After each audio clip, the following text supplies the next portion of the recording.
Hello and welcome. You're watching NDTV. I'm Vedant Agarwal. With less than 5 days to go for the big phase 2 of the general elections, the BJP's carpet bomb campaign across the states that go to polls in this phase, from Assam, West Bengal, Bihar and Karnataka, top leaders of the BJP on the campaign trail. Take a look. The BJP's election juggernaut on the roll. In Rajasthan, the Prime Minister campaigned in the blistering heat, addressing rallies in Jalore and Banswara. On target was both the Congress and the India bloc. आज कांग्रेस की हालत ये है, उनको उम्मीदवार नहीं मिल रहे हैं। इन्होंने अवसरवादी इंडी अलायंस बना लिया है, उसकी पतंग उड़ने से पहले ही कट गई है। कांग्रेस ने हमेशा It was a Prime Minister Modi versus Priyanka Gandhi face-off on the issue of corruption. In Rajnandgaon in Chhattisgarh, Priyanka brought up what she termed the electoral bond scam, while the Prime Minister in Jalore reiterated his termite of corruption charge. आज भ्रष्टाचार की सच्चाई बाहर आ गई है, क्योंकि इन्होंने एक कानून बनाया था, इलेक्टोरल बॉन्ड्स बोलते थे उस स्कीम को, जो उस कानून के तहत इन्होंने ऑर्डिनेंस से पास किया। सुप्रीम कोर्ट ने जब देखा कि ये नाम गुप्त हैं, तो सुप्रीम कोर्ट ने कहा कि ये नाम गुप्त नहीं होने चाहिए, पारदर्शी करो, सूची निकालो, किसने चंदा दी, किस राजनीतिक दल को दी। देखिए, कांग्रेस ने देश पर 60 साल तक राज किया। इसी कांग्रेस ने परिवारवाद और भ्रष्टाचार का दीमक फैलाकर देश को खोखला कर दिया। In Assam, meanwhile, Home Minister Amit Shah held a roadshow in Silchar.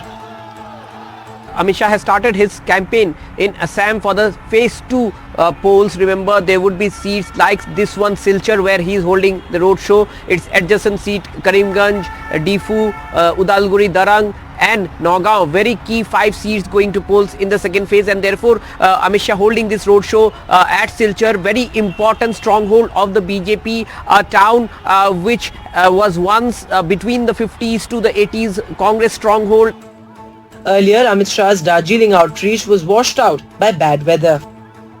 Plans don't always materialize, and Amit Shah's chopper could not land at Lebong because of poor visibility due to fog. And that led to Mr. Shah having to address the crowd through a telephone, where he spoke to them about the issues that the BJP was going to raise or address, including the demands of the Gorkha community. With less than 5 days to go for the high-stakes second phase, political temperatures are soaring like the mercury. Bureau Report, NDTV. And moving to more news now, the Prime Minister's contentious remark on the campaign trail. The Prime Minister said that the Congress wants to redistribute resources in favour of the minorities. This as the Prime Minister took a jibe at the Congress manifesto. The Congress has hit back, and the Congress has accused the Prime Minister of divisive politics, saying that our manifesto stands for justice for all. Take a look. Congress ने अपने manifesto में जो कहा है, वो चिंताजनक है, गंभीर है, और ये माओवाद की सोच को धरती पर उतारने की उनकी कोशिश है। गोल ले लेंगे, सबको वितरित कर देंगे। और पहले जब उनकी सरकार थी, उन्होंने कहा था कि देश की संपत्ति पर पहला अधिकार मुसलमानों का है। इसका मतलब ये संपत्ति इकट्ठी करके किसको बांटेंगे? घुसपैठियों को बांटेंगे। क्या आपकी मेहनत की कमाई का पैसा घुसपैठियों को दिया जाएगा? प्रधानमंत्री ने आज फिर झूठ बोला। एक चुनाव जीतने के लिए आप झूठ पे झूठ परोसते चले जाओगे जनता को। चलिए, आपकी गारंटियां झूठी, आपके जुमले झूठे, आपके वादे झूठे। अब देश को हिंदू मुसलमान के नाम पर आप झूठ परोस कर बांट रहे हैं। कांग्रेस के मैनिफेस्टो में कहीं भी, मैं ये चुनौती करता हूं प्रधानमंत्री को, कहीं मुसलमान या हिंदू कोई इस तरह का शब्द हो तो हमें बताएं, और ये चुनौती स्वीकार करें, नहीं तो झूठ बोलना बंद करें। कांग्रेस के मैनिफेस्टो में न्याय की बात की है। न्याय नौजवानों के साथ, न्याय महिलाओं के साथ, न्याय आदिवासियों के साथ, न्याय श्रमिकों के साथ, उसमें प्रधानमंत्री को आपत्ति है। आपत्ति हो भी क्यों ना, ये हमारा न्याय पत्र प्रधानमंत्री को आईना दिखाता है। And moving now to the opposition's mega show of strength in Ranchi in Jharkhand, an interesting choice of venue there, with the opposition leaders huddling at ex-Chief Minister Hemant Soren, who's now in jail, at his home turf there. And the defining visual was empty chairs for the arrested leaders Arvind Kejriwal and Hemant Soren. Their wives also made an emotional pitch. Take a look. ये 400 पार का नारा लगा रहे हैं, 400 पार का film दिखा रहे हैं। चुनाव हुआ फर्स्ट फेज का, पहले दिन ही मोदी जी का 400 वाला फिल्म देश की जनता ने सुपर फ्लॉप बना दिया। इसीलिए तो मोदी जी अब घर घर फिर रहे, गली गली फिर रहे, और वो कह रहे हैं कि मैं भ्रष्ट लोगों को खत्म करूंगा, भ्रष्टाचारी को नहीं छोड़ूंगा। लेकिन क्या कर रहे हैं, जो भ्रष्ट लोग हैं उनको अपने गोद में बिठा लिए। ये अभी जो आप लोग As the election campaign gains momentum in the country, the leaders of India Alliance chose the stage of Ranchi to set their agenda for 2024 polls, explaining the election math to people. जिस दिन Jharkhand, Bihar, UP यानी 134 सीटें हैं, अगर तीनों राज्य मिलकर के हम सब एक होकर के मजबूती के साथ लड़ेंगे तो बीजेपी सत्ता में नहीं आने वाली है। 50 यूनिट हर रोज लेते हैं। The star attraction at the rally were wives of two chief ministers, both of whom have been jailed on the corruption charges. Sunita Kejriwal represented Aam Aadmi Party along with Punjab Chief Minister Bhagwant Mann, while Kalpana Soren, wife of Hemant Soren, played the de facto host along with the Chief Minister Champai Soren. जेल का ताला टूटेगा, अरविंद केजरीवाल छूटेंगे, हेमंत सोरेन छूटेंगे। अब और नहीं चलेगी ठगों की सरकार, लोकतंत्र लूटने नहीं देंगे, संविधान खत्म नहीं होने देंगे, देश टूटने नहीं देंगे। Whether this emotional appeal would garner sympathy votes for Kejriwal in Delhi or JMM in Jharkhand is yet to be seen. But the agenda for 2024 Lok Sabha polls has been set by the India Alliance leaders. This even as Rahul Gandhi and Uddhav Thackeray chose to stay away from the mega show of strength. Even though few big names like Rahul Gandhi, Lalu Prasad Yadav and Uddhav Thackeray skipped the meeting, the opposition leaders of India Alliance succeeded in giving out a message from Ranchi rally today that they are united in this battle of 2024 Lok Sabha, and they would not let the issue of two elected chief ministers being sent behind bar die down. From Harivansh in Patna, this is Prabhakar Kumar. And we're moving now to our big faces who are going to witness polling in crucial states. And well, Vasundhara Raje spoke to NDTV's Harsha Kumari Singh on the campaign trail. Remember, Jhalawar is one of the crucial constituencies going to polls in the second phase. She says her son is her boss. Take a look.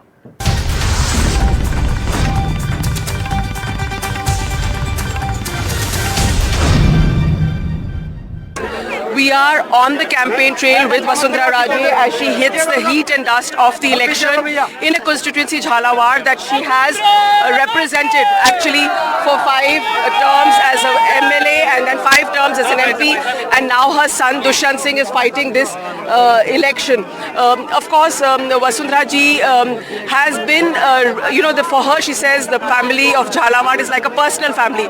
So what has been her experience with the people? What are the main issues in this election? For all this and more, we caught up with Vasundhara Raje on the campaign trail. You've represented Jhalawar for so many years. It's a very close relationship. At one election rally, I heard you say with a lot of humor that it's buy one get one free. Well, हम लोग सबके जो areas, काम के areas हैं वो well defined हैं। उसको करना पड़ता है जो दिल्ली के काम है, और हमें ये करना पड़ता है जो विधानसभा के अंदर है, और फिर हमारे साथ साथ दूसरे भी एमएलएज हैं। सो ये खाली हम अपना खुद का, जैसे मैं अपने झालावाड़ पाटन की नहीं सोचती, दुष्यंत आठों की सोचते हैं, ये हम लोग सब की सोचते हैं। Every MLA thinks about himself, but the whole. But you're the MLA from here and he's the MP. So I'm not the MLA. No, from Jhalra Patan. So somewhere he's your boss in this election. It depends on who you call the boss. Whether you call Jaipur boss or you call Delhi boss, because a lot of the work is done here. So it's actually a partnership. And moving now to H.D. Kumaraswamy, who spoke to my colleague Veera Raghav. And well, Kumaraswamy said that there is no question of the JDS merging the party with the BJP. This as he campaigns for the BJP-JDS alliance. Take a look.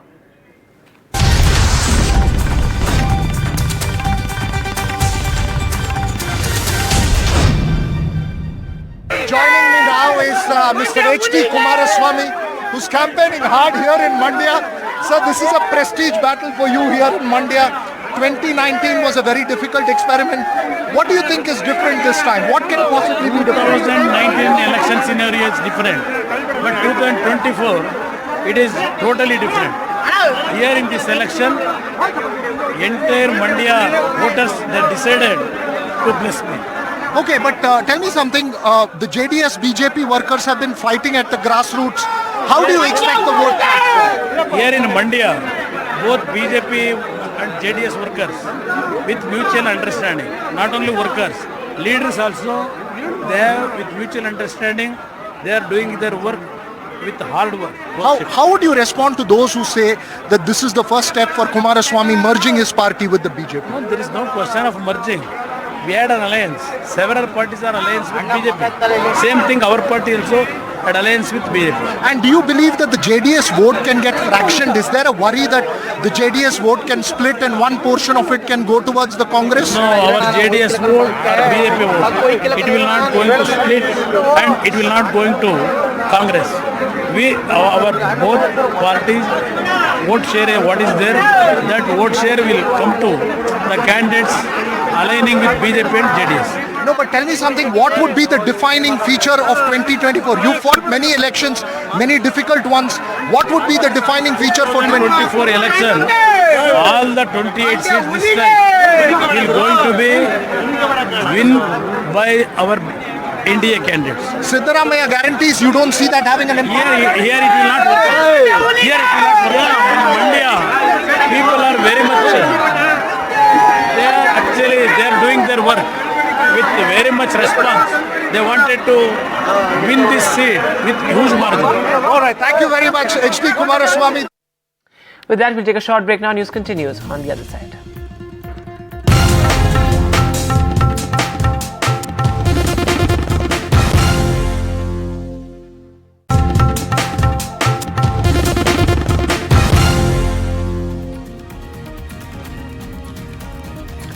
Welcome back. Let's get to some international news now. Crucial elections in India's backyard.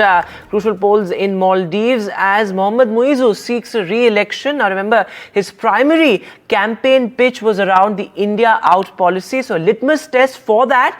The big question, will the pro-China president be re-elected? Mohammad Ghazali with the latest.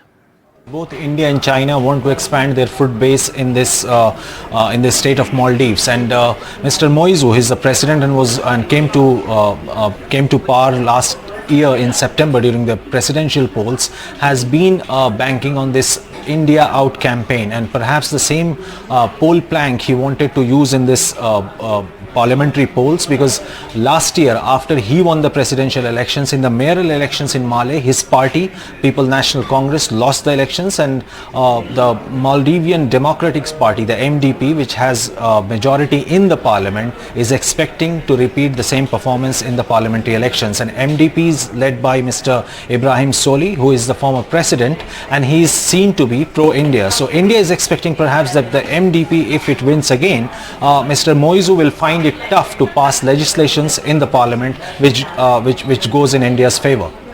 In more global news, the vote of the US House of Representatives approving a $61 billion military aid package for Ukraine comes at a time when the tide of the Ukraine-Russia war seems to be decisively turning in the favor of Moscow. What exactly does Ukraine need, and how might this affect the course of the war? Vishnu Shom has more on this. The vote of the U.S. House of Representatives approving a $61 billion military aid package for Ukraine comes at a time when the tide of the Ukraine-Russia war seemed to be decisively turning in favor of Moscow. What exactly does Ukraine need, and how might this aid affect the course of the war? First and foremost, ammunition. Soldiers along the front line are running short of artillery shells. Rationing artillery for months now has meant that Russian forces have made steady inroads into Ukrainian territory. Russian forces are believed to have a 5-to-1 advantage in artillery, ammunition and in the induction of more soldiers. Ukraine will also be looking for more batteries of US Patriot surface-to-air missile systems to counter Russia's glide bombs, which continue to strike power stations and defensive positions.